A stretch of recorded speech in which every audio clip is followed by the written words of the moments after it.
President Biden signing his first executive order aimed at regulating artificial intelligence. And it's going to set some new security and privacy protections, such as creating watermarking standards for AI-generated content. Joining us right now, though, to talk about all of this is Chris Krebs. He's the former Cybersecurity and Infrastructure Security Agency Director, now Krebs Stamos Group partner. Good morning to you. You saw what the administration laid out yesterday.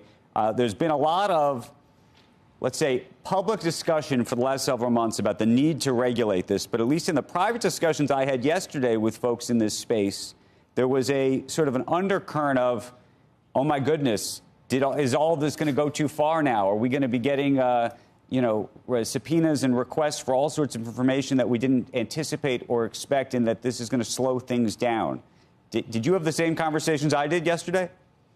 I had some, and there was a little bit of, hey, this is really happening, particularly when you think about the fact that ChatGPT's first version wasn't publicly released until about 11 months ago. So this has all happened quite fast. The executive order itself, in terms of the requirements and some of the demands that may be coming to companies, I still think they're a bit far off. When you look at some of the reporting requirements under the Defense Production Act, that's really the heaviest or weightiest part of the EO.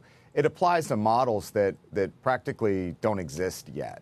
And so it really is about future frontier models, and everything that's in existence right now has, much less rigorous requirements. Well, the Defense Production Act piece seemed to be the most extensive, or at least would give the government access to things that it might not be able to access in almost any other context. So what's the important takeaway there?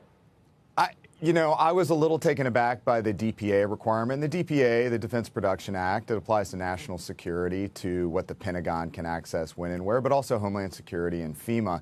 You tend to see it in hurricanes and ramp up for military action. And I think that's a bit of the risk right now, is that you could see some challenges under the DPA when, frankly, we need it most, when what you're seeing in Ukraine, in the Middle East, and potentially in the buildup for the China invasion of Taiwan. It's a risky time. But nonetheless, I do think that it was a fairly surgical use of the DPA rather than some of the other tools that the administration. What do you think the greatest risk in terms of AI is right this minute, meaning the generative AI and how it's being used? Is it in the context of what we're seeing in the Israel-Hamas war and how social media, things that were being pushed? Is it something else? What's your concern? Well, the EO actually calls it out. So to your point about some of the labeling of AI-generated content and the lack of discernment and ability to tell what's real and what's not, that's obviously a concern of the administration. I'm not sure that their requirement's going to work, because bad guys don't play by the rules anyway. The second is, if you look at the model weights that they call out, for the DPA, the Defense Production Act requirements, they specifically talk about biological sequencing data. And so they are worried about biological weapons being able to be generated using some of these future tools. And I think that's probably the nearest shark to the boat in terms of the most significant risks in AI right now. Chris, I don't want to go too far down a rabbit hole of how AI and generative AI language models work, but weighting, you just used the phrase weighting, and one of the things I think the audience, if they don't know already, should understand is that when these models are built, one of the most critical components is how certain data points and certain things that it's reading are weighted, if you will, in terms of what's considered more important than other things, and that's what makes one model different than another model.